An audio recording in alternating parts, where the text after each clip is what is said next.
Boa noite, esta é a grande entrevista da RTP. Tem um longo percurso na política, que começou cedo no Governo Civil de Braga. Depois passou pela Câmara de Faf, chegou ao Parlamento Nacional e ao Governo. Foi líder do PSD, conselheiro de Estado e nos últimos anos manteve um espaço de comentário na televisão que lhe trouxe notoriedade. Luís Marques Mendes é licenciado pela Faculdade de Direito da Universidade de Coimbra e tem 68 anos. Está hoje na grande entrevista. Marques Mendes, muito obrigado por vir esta noite à grande entrevista. Obrigado eu pelo convite. Ontem aqui nesta mesa o Almirante Gouveia Melo referiu que a presidência não se pode tornar um cavalo de Troia dos partidos. Se o senhor ganhar as eleições, é Marques Mendes ou é o PSD que vai para Belém? É Marques Mendes, naturalmente, porque a minha vida política é longa, como você sublinhou e bem.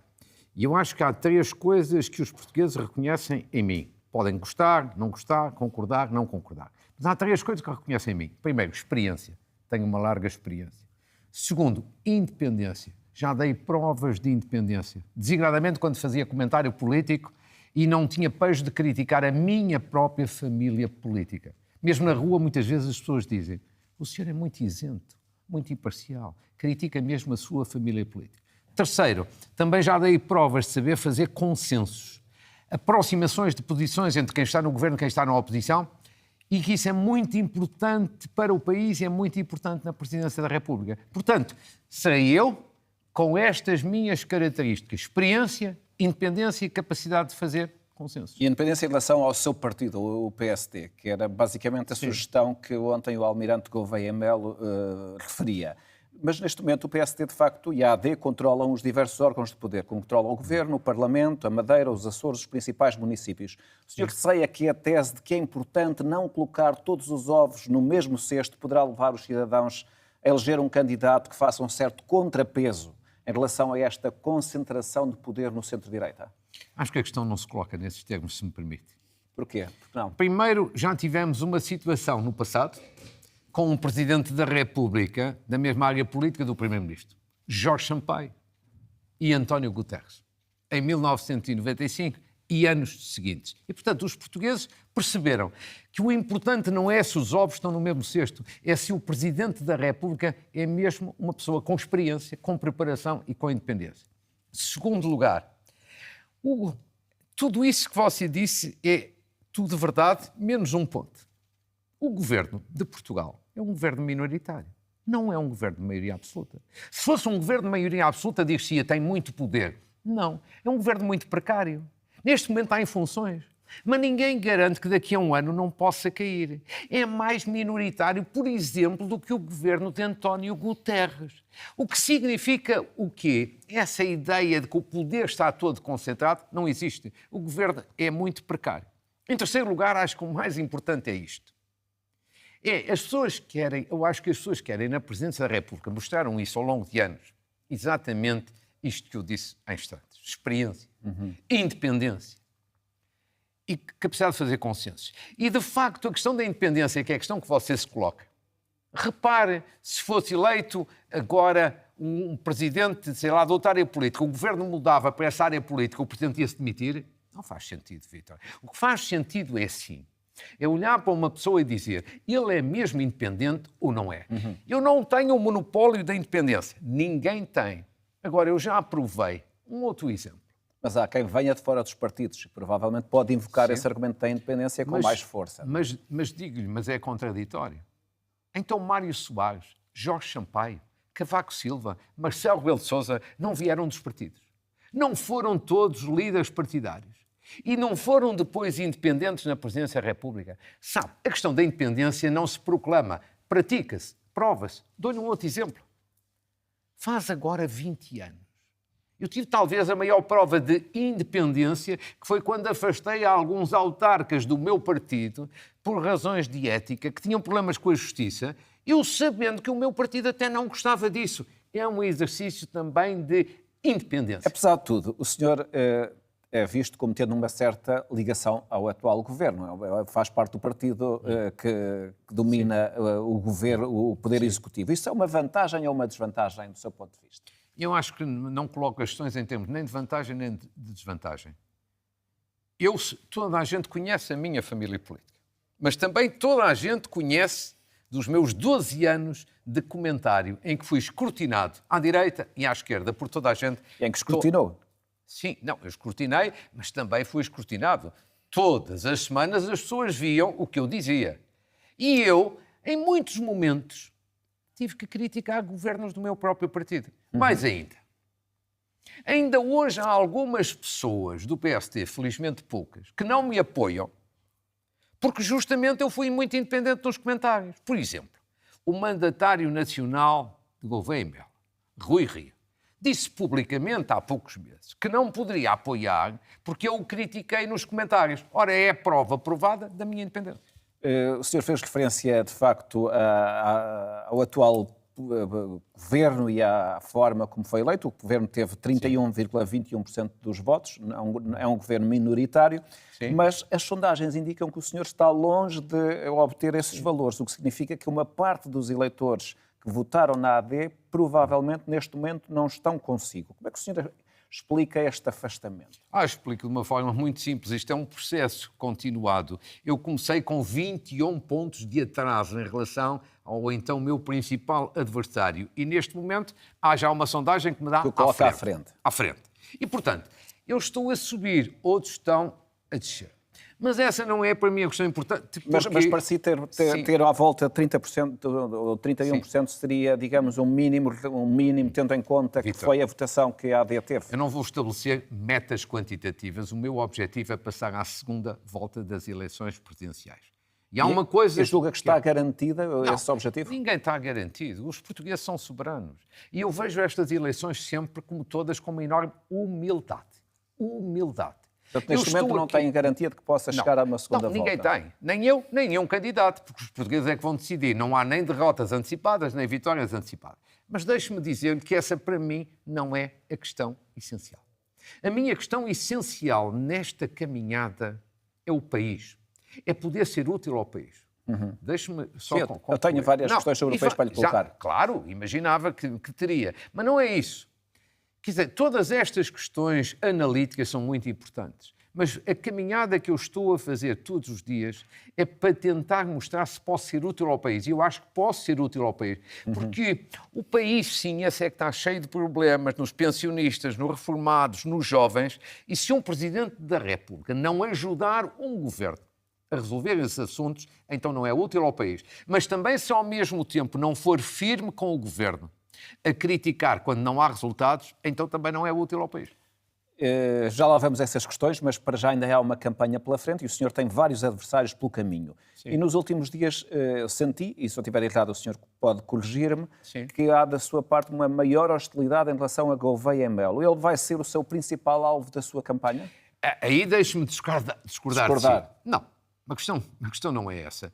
Repare, eu tenho uma enorme estima pessoal por Gouveia e Melo. E deixe-me aqui recordar, porque às vezes a memória das pessoas é curta, que no tempo da vacinação, quando eu fazia comentário político, eu fui no espaço público talvez a pessoa que mais elogiou Gouveia e Melo. E se voltasse atrás teria feito a mesma coisa. Porquê? Porque eu acho que ele fez um trabalho exemplar na vacinação. O que mostra, portanto, que eu sou muito claro e muito independente. Agora, quando Gouveia e Melo teve um grande trabalho na vacinação, isso deve-se a quê? À sua experiência. À experiência que ele tinha em matérias de vacinação.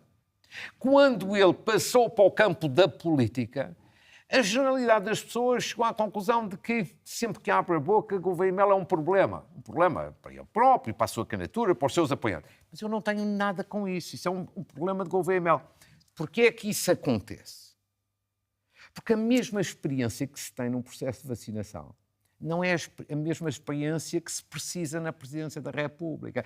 Repare, era a mesma coisa que eu ser convidado para dirigir um processo de vacinação. Não era impossível, mas seria um desastre. Não tenho experiência para aquilo. Cada um é para o que é e devemos ser humildes a analisar estas questões e é assim que eu acho que as questões se colocam com clareza e sem estar aqui em ping-pong de ataques e contra-ataques. Com mais clareza. Ontem o senhor disse esta frase. O Almirante Gouveia e Melo, sempre que fala, tem uma certa tendência para três coisas. Ou para dizer alguns disparates, ou para entrar em contradições, ou para gerar precipitações e polémicas. Considerando, e volto a citar, que esses predicados não são bons para quem quer ser Presidente da República. Portanto, aquilo que eu lhe perguntava era, na sua opinião, e tendo em conta o que foram as últimas semanas, qual foi o maior disparate, a maior contradição e a maior precipitação que viu da parte de Gouveia Melo? Um disparate. É difícil encontrar uma palavra para descrever esta situação. Até me custa falar disto. Foi quando, há um mês e meio, Gouveia Melo, na Universidade do Minho, em Braga, admitiu, em público, que poderia demitir o governo de Passos Coelho no tempo da Troika por não ter cumprido uma promessa eleitoral. Porque é que isto é um disparate monumental? É um erro enorme, com prejuízo enorme para o país. Nós estávamos na altura com a Troika cá dentro, com um programa de emergência. Se nós tivéssemos uma crise política e eleições antecipadas, Portugal seria a Grécia. Em vez de termos a Troika 3 anos, teríamos 6 ou 7. Em vez de termos um resgate, teríamos 2 resgates. Em vez dos sacrifícios enormes que os portugueses passaram, teríamos tido sacrifícios em dobro ou em triplo. Desculpe, alguém que quer ser Presidente da República não pode dizer coisas destas. Não é um problema de gostar ou não gostar do governo de Passos Coelho. É gostar ou não gostar do país. E a contradição? Contradição? Então, no momento em que já teve várias, relativamente às questões das despesas militares. Aumenta as despesas militares. Começou por dizer, podem afetar o Estado Social. E passado algum tempo, alguém chamando a atenção que isso podia ser impopular, teve um recuo. Portanto, é aqui uma contradição, ou como queira. Uhum. Já agora quer a precipitação. A precipitação. Vi outro dia dizer, a respeito da legislação laboral, que faria um veto político. Repare uma coisa, um Presidente da República que tem experiência, porque eu acho que o problema é a experiência ou a falta dela. Um Presidente da República, perante uma lei que ainda não foi aprovada em Conselho de Ministros, muito menos aprovada no Parlamento, sabendo que o Parlamento introduz sempre alterações, o que um Presidente da República com experiência deve dizer é: eu pronunciar-me-ei quando a lei chegar à minha mão. Fazê-lo por antecipação é uma precipitação e cria ruído. Por isso é que eu digo, as minhas diferenças com o Gouveia Melo não são pessoais. Não são minimamente pessoais, até o elogiei muitas vezes. São diferenças que têm a ver com a experiência e a falta de experiência e, portanto, são diferenças de natureza política. Ficou claro. E o que é que fundamentalmente o separa de António José Seguro? Repara, como separam provavelmente várias coisas que ao longo dos tempos as pessoas verão, mas se quer um exemplo em concreto, eu nunca gosto de fugir às perguntas. António José Seguro já uma vez, há meses, admitiu que os orçamentos de Estado pudessem não passar pela aprovação no Parlamento. E até foi bastante criticado dentro do seu próprio partido, dele. Partido Socialista. Ora, eu tenho exatamente a visão oposta. Se há matéria que não pode deixar de ser discutida e aprovada no Parlamento, são os orçamentos de Estado. E receia que a candidatura de João Coutinho de Figueiredo tenha a capacidade de ir captar algum eleitorado jovem de idade e, desse ponto de vista, prejudicar a sua candidatura? Eu não receio nada. Repare, todos os candidatos são legítimos. Eu, de resto, saudei-os todos, com humildade e com respeito democrático. Isto não é uma luta, isto é um combate democrático. Também, mas há a exposição de diferenças, não é? Sim, com certeza. E a campanha serve para isso. Com certeza, e portanto, mas João Coutinho Figueiredo é também um candidato, muito bem, tem as suas ideias, eu tenho as minhas. Uma dificuldade para a possibilidade do senhor ir à segunda volta? Não, nem de longe, nem de longe, nem de perto. Quer dizer, acho que ele tem o seu espaço na altura própria. Os eleitores decidirão. O senhor já disse que daria posse a um governo de Chega, mas com condições exigindo um compromisso constitucional. Quer explicar este ponto? O que é o compromisso constitucional? Explico com todo o gosto. Esta matéria tem 2 pontos distintos. Temos que explicar os 2, para não descontextualizar. Primeiro ponto, se o Chega algum dia ganhar eleições legislativas, pergunta-se, você dá posse a um governo do Chega? Claro que dou. E porquê? Primeiro, porque é isso que manda a Constituição. Indigitar Primeiro-Ministro de acordo com os resultados eleitorais. Segundo, porque é essa a nossa prática política. Foi sempre assim. Terceiro lugar, porque eu posso ter as minhas ideias sobre o Chega, mas os eleitores do Chega são tão portugueses quanto os outros portugueses de Portugal. Ponto. Então, agora, qual é a condicional que agora vai introduzir? Qual é o ponto? O ponto é este. Esta é a parte política. Agora há a parte eminentemente constitucional. O Chega, como é público e como é notório, apresenta publicamente, muitas vezes, propostas que são manifestamente inconstitucionais. São contra a Constituição. 2 exemplos para as pessoas perceberem. Pena de morte. O Chega a cada passo fala de introduzir a pena de morte. A Constituição proíbe. Prisão perpétua, pena de prisão perpétua, que é uma coisa que o Chega continua a falar. A Constituição também proíbe. Ora, se o programa eleitoral do Chega tiver medidas como esta, manifestamente inconstitucionais, contrárias à Constituição, aí sim, eu vou exigir um documento escrito com garantias constitucionais de que o programa de governo não terá essas medidas contrárias à Constituição. Agora você pergunta... Isso com base em que base legal? Porque o Presidente da República faz isso?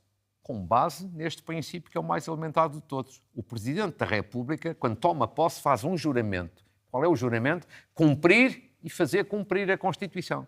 E, portanto, se o programa do Chega tem medidas contrárias à Constituição, o Presidente da República tem o dever, não é apenas o direito, tem o dever de dizer não, isto não é possível. Tem que haver aqui garantias de conformidade à Constituição. Porque há que distinguir 2 planos que eu acho que qualquer português não precisa tirar nenhum curso e percebe. Uma coisa são os eleitores, escolhem o partido que querem para governar. Outra coisa é que o programa desse partido não pode violar, não pode ser contra a Constituição. Porquê? Porque a Constituição é a lei fundamental do país e quem é o garante de cumprir a Constituição? O Presidente da República. Todos os últimos presidentes da República têm chamado a atenção para o estado da justiça, apelando por vezes a pactos entre os partidos.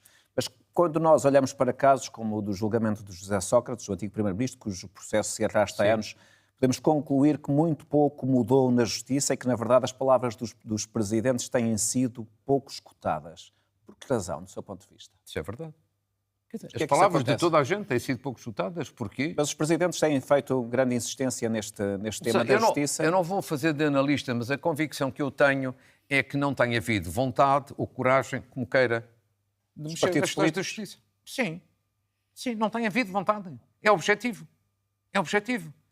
Quer dizer, a justiça tem coisas que correm bem. Muitas coisas correm bem na justiça. A justiça, em muitos setores, por exemplo, na área civil, até já não é assim tão lenta como se costuma dizer. Agora, você passa para a justiça administrativa e fiscal. O desgraçado de um português que tenha um conflito com o fisco aguarda 10 anos por uma decisão. Isto é justiça? Não, não é. O governo de António Costa fez alguma coisa por causa disto? Não, não fez. O governo de Luís Montenegro fez até ao momento alguma coisa por isto? Também não fez. Vi agora a Ministra da Justiça seja a dizer que iria fazer. Mas até ao momento não foi feito. Isto não é aceitável. Segundo. Mas qual é a sua explicação para ele não ser feito? Nossa, porque mexer nestas matérias tem sempre alguma dificuldade. Há sempre alguns que não gostam. Porquê? Porque há na justiça em Portugal um excesso de corporativismo. Eu, de resto, acho que a justiça em Portugal tem 3 problemas. Mas quem pode mudar a justiça é o Poder Legislativo, não é? Sim, claro, mas eu estou aqui a dizer que os partidos têm comportado mal. Sim, mas agora estava a falar de corporativismo. Agora, não, têm medo do grande de corporativismo o Ministério Público, exatamente, por exemplo. E é por isso que eu lhe digo, quando eu digo que eu tenho da minha vida política uma grande experiência de fazer consensos, é isso. Na justiça, como na saúde, ou como eventualmente na habitação, sobretudo em matéria de arrendamento, são 3 áreas em que eu vou tentar, como Presidente da República, com a experiência enorme que tenho de fazer consensos, aproximar governo e partidos. Deixe-me só concluir com isto, para que não haja uma dúvida. O Presidente da República não governa nem faz leis. E eu não vou violar tudo isto. Mas acho que o Presidente da República é um árbitro. O Presidente da República tem um poder mediador e, se tiver bom senso e experiência, pode aproximar quem está no governo e quem está na oposição para haver mexidas na justiça, como noutras áreas. Portugal está bloqueado há vários anos em alguns setores. E não vale a pena continuarmos a fazer diagnósticos. Temos que ser úteis às pessoas, resolver problemas. O Presidente da República só verdadeiramente interessa se puder ser útil às pessoas e resolver seus problemas concretos. Como é que o senhor avalia, por exemplo, o papel do Ministério Público e pergunto-lhe se acha que em determinados momentos o Ministério Público tende a judicializar a política quando, por exemplo, abre inquéritos a atores políticos e depois demora uma infinidade a chegar a conclusões, deixando a dúvida a pairar longamente sobre essas pessoas? Quer dizer, acho que há um problema evidentemente na ação do Ministério Público. Não vou estar agora aqui a qualificar, mas há um problema. Os megaprocessos são um problema. Os inquéritos que demoram uma eternidade são um problema. E, portanto, estes problemas tem que se falar deles e tentar, obviamente, fazer pedagogia. O senhor acha que o Presidente da República devia ter um papel reforçado na nomeação do Procurador-Geral? Reforçado como? Estou-lhe a perguntar, por exemplo. Mas não, O Presidente da República nomeia em função das escolhas que o Governo lhe apresenta. Acho que está bem. Está bem. O que é preciso é que a decisão seja certa. Eu, por exemplo, toda a gente sabe, você sabe. Questionou não na renovação do mandato da Joana Marques Mas Vidal. deixe-me explicar, porque senão as pessoas já não se lembram. Você Algumas lembra-se. que se lembram. Não, é assim. O que é preciso é tomar decisões certas. Eu sou amigo do presidente Marcelo Rebelo de Sousa. Toda a gente sabe. Eu não renego os amigos como não renego o meu passado político. Agora, acho que Marcelo Rebelo de Sousa tomou uma decisão muito errada, tal como António Costa, quando não reconduziram Joana Marques Vidal. E eu critiquei na altura. E acho que é desta maneira. O Presidente da República não precisa de mais poderes. Também não precisa de ter menos. Acho que o equilíbrio que está na Constituição está certo. Nem presidencialismo, nem parlamentarismo puro. Está certo. Nós temos tantos problemas em Portugal que não vale a pena comprarmos uma querela constitucional. O que é preciso é que o Presidente exerça bem os seus poderes. Por exemplo, nesse caso, acho que não foram bem exercidos. Que não foi nem do lado do Presidente, nem do lado do Primeiro-Ministro. E o senhor já está em condições de fazer um balanço, por exemplo, sobre o desempenho do atual Procurador-Geral, Amadeu Guerra, que está em funções há 1 ano e 1 mês? Não, nem estou em condições agora, nem vou fazer nunca publicamente. Não é o papel do Presidente da República estar a fazer em público uma avaliação do mandato do Procurador-Geral da República. Isso é uma matéria. Não ser em circunstâncias extraordinárias? Um Presidente da República não é um comentador. Um Presidente da República não é para fazer comentários na praça pública. Pelo menos não é o meu estilo. Não é o meu estilo. Eu sempre mostrei assim, eu gosto de falar, mas sempre de forma seletiva. Sempre fui assim. Em 12 anos de comentário, eu fazia comentário numa televisão da concorrência. A televisão da concorrência pedia-me várias vezes, a meio da semana, para eu ir comentar outros assuntos. Sempre recusei. E sabe porquê? Porque uma pessoa, quando banaliza a palavra perde eficácia. E, portanto, eu não vou fazer essa avaliação. É uma crítica ao professor Marcelo Rebelo de Sousa. Não. E ao exercício do Não Presidente. é crítica, é mostrar como eu sou diferente. Porque uma coisa é sermos amigos, outra coisa é sermos iguais. E eu também não sou melhor, sou diferente. Cada um é diferente. Por isso é que quando me dizem, qual é a sua referência como Presidente da República? De Presidente da República do passado. Eu não tenho referências pela razão simples que eu não sou melhor que os outros, são diferentes. Mas cada referência um não é quer diferente. dizer que seja melhor ou pior. Não, mas o que eu quero dizer... referência é encontrar alguém que possa ser uma Sim. inspiração para o seu exercício. Não, a minha inspiração... Não, mas não tenho ninguém. Por uma razão muito simples. Os presidentes são pessoas diferentes e as circunstâncias políticas também são diferentes. Agora, você não conte nunca comigo para fazer, em público, avaliações ou de um Procurador-Geral da República, ou de um Ministro, ou de um Presidente do Supremo. Não. Essas coisas só servem para criar ruído. Ficou claro. O seu coordenador dos Estados-Gerais da sua candidatura e membro da sua Comissão Política, Miguel Poiares Baturo, defendeu que o governo de Luís Montenegro está tomado, e vou citar, pela filosofia nacionalista e etnocêntrica do Chega. O senhor concorda com esta visão? Não, eu não vou estar a comentar, mas vou dizer duas coisas. Nessa matéria da imigração... Não. Mas sobre o ponto. Não, eu não tenho exatamente essa visão. Não concorda que há Chega a mais na ação do governo? Não, repare, isso é uma forma um bocadinho simplista de ver as questões, se me permite, sem ofensa, evidentemente. Nesta matéria, há duas coisas Maduro importantes. estava-se a referir às matérias de imigração e de nacionalidade. Sim, ok, mas eu vou-lhe explicar. Acho que ele foi um pouco exagerado nessa parte. Eu sou muito amigo dele, mas foi. Está aqui a discordar dos seus amigos. Não é discordar dos meus amigos. Já o fiz de Marcelo Rebelo de Sousa, agora faz de Miguel Poiares Baturo, mas não tem problema nenhum. Percebo o seu ponto, mas não é isso. Estou a dar a minha opinião, que é muito mais importante. Quem é candidato a Presidente da República sou eu, não é nenhum dos outros. E, portanto, os portugueses querem saber o que é que eu penso. Agora, se depois é igual a este ou igual a outro, não é a coisa mais importante. Primeiro ponto. A lei da nacionalidade, na primeira versão, acho que não estava boa. E essas críticas aí poderiam ser aplicáveis nesse momento. Na segunda versão, na versão final que foi aprovada, a lei foi substancialmente alterada e acho que já não tem os problemas que tinha. Foi alterada em 3 pontos. Porque normalmente não se explica nada às pessoas. Explica. As reportagens televisivas. Efeitos retroativos. Claro. Efeitos retroativos. Caiu. Tempo para requerer a nacionalidade, diferença entre PALOPs e União Europeia. Passou a ser uniformizado. E, sobretudo, a parte mais polémica, que é aquela norma relativamente a uma sanção adicional, essa parte deixou de estar na lei da nacionalidade. Essa parte passou para o Código Penal. E é por isso que eu digo que a lei da nacionalidade, com estas 3 alterações, ficou muito mais equilibrada. E, portanto, acho que está uma lei que me parece adequada. Segundo ponto, há o discurso. Para além das leis, depois há o discurso. E no discurso, há vários momentos que eu não aprecio o discurso do governo. Não. O discurso, acho que tem que ser uma coisa feita... alguma frase em particular? De algum ministro em particular? Já disse publicamente, numa entrevista ao público e num podcast da semana passada, que algumas declarações do Ministro da Presidência acho que não foram nada felizes. Olha, Portugal agora ficou mais Portugal. Eu não acho que isto seja feliz. Eu tenho sempre a seguinte teoria. Primeiro ponto, nós temos que ter valores e princípios.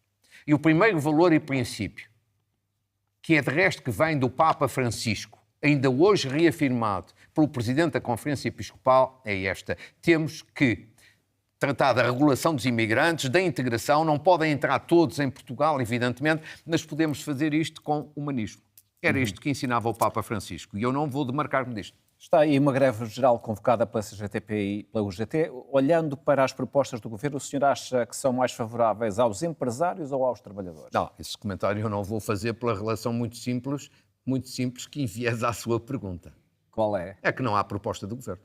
Está um debate em curso na Concertação Social. E então agora você queria que eu comentasse um anteprojeto que ainda não é projeto, que ainda não é proposta de lei. Não. Há já alguma matéria conhecida, tanto que já levou as centrais sindicais a tomar uma decisão que é convocar uma greve geral. Mas isso você pode me perguntar. Estamos a falar no vazio. Sim, mas eu sobre isso já me pronunciei e tenho muito gosto aqui a explicar. E acho que a sua questão é muito pertinente, que é assim.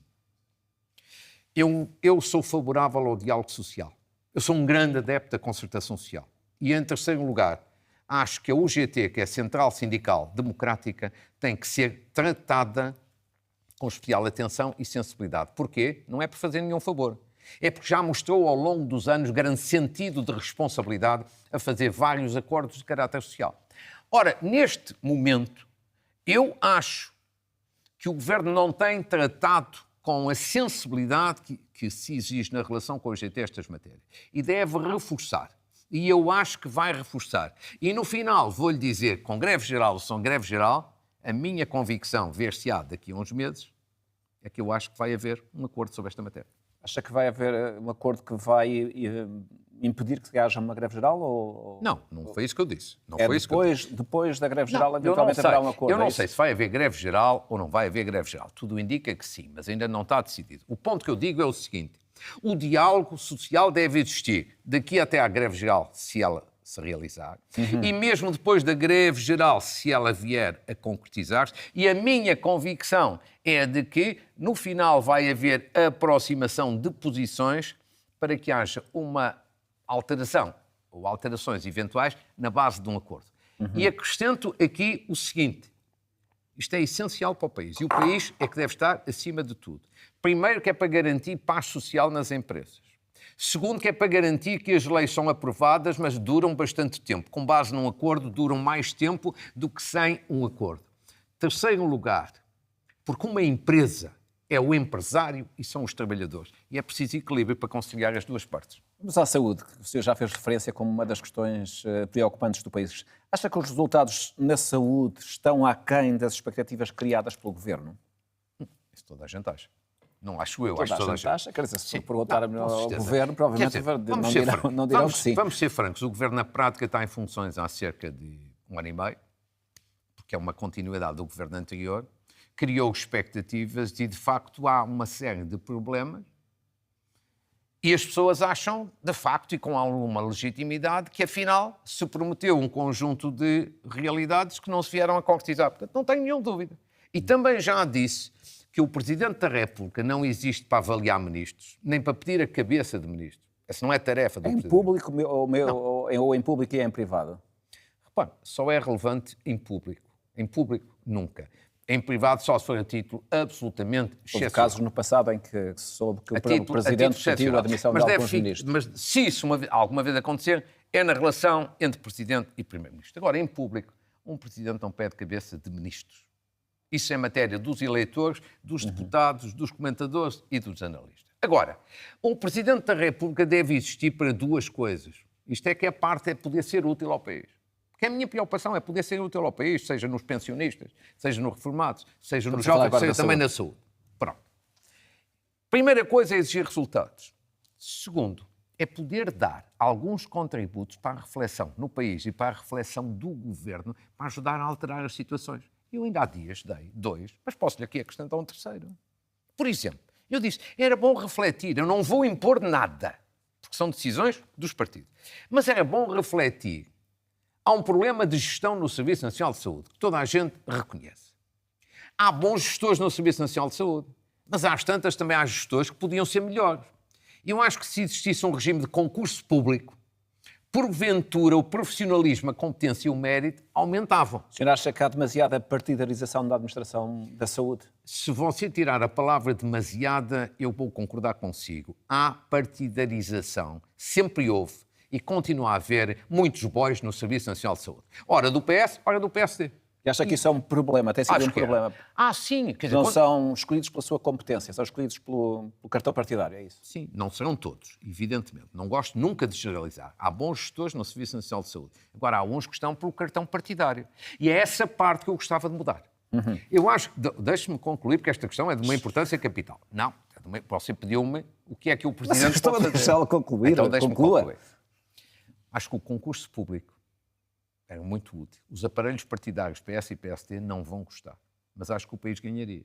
Uma coisa como a CRESAP, que existiu com a relação... A CRESAP existe. Mas isso não é desculpe, isso não é um verdadeiro concurso público. Isso é uma escolha feita por júri. Acaba por, na mesma, ser uma nomeação encapotada. E se ao mesmo tempo você der mais autonomia aos hospitais e ao mesmo tempo melhorar o sistema um pouco, o sistema remuneratório dos gestores, você vai atrair gente de maior qualidade. E sabe que em tudo na vida é assim. O barato sai caro. Você paga pouquinho, os melhores vão para o privado e não vão para o público. O senhor acha que depois do desgaste a que tem sido sujeita a ministra Ana Paula Martins ainda tem força política para fazer as reformas que são urgentes ou para enfrentar, por exemplo, os tarefeiros? Você não sei. Espero que sim. Espero que sim. Porque se está em funções, não pode ser para fazer diagnósticos, tem que tomar decisões. Esta nossa entrevista acontece no dia que se assinalam os 50 anos da independência de Angola. O senhor acha que há espaço para um maior aprofundamento das relações, nomeadamente económicas, entre os dois países? Sem dúvida. Acho que há um enorme espaço. E há um enorme espaço, primeiro, porque as relações no plano económico já foram muito mais intensas do que são hoje. Em grande medida, porque a economia de Angola também não está hoje em dia nos melhores dias. Portanto, há um campo de cooperação e de investimento de Portugal em Angola ainda muito significativo. Segundo lugar, porque você tem provavelmente, neste momento, as relações políticas em Portugal e Angola ao nível mais elevado de sempre. Portanto, isso ajuda. Portanto, acho que é preciso fazer essa pedagogia e, obviamente, também que Angola ache isso positivo para a sua economia. Qual vai ser o envolvimento do PSD na sua campanha? Quer dizer, há de apoiar-me, como estão a apoiar, naturalmente. Na volta pelo país tem a máquina do PSD que participou nas últimas eleições legislativas ao seu lado? Não está ainda sequer definida essa parte. Eu preferia... Nessa parte não está minimamente definida, mas é natural.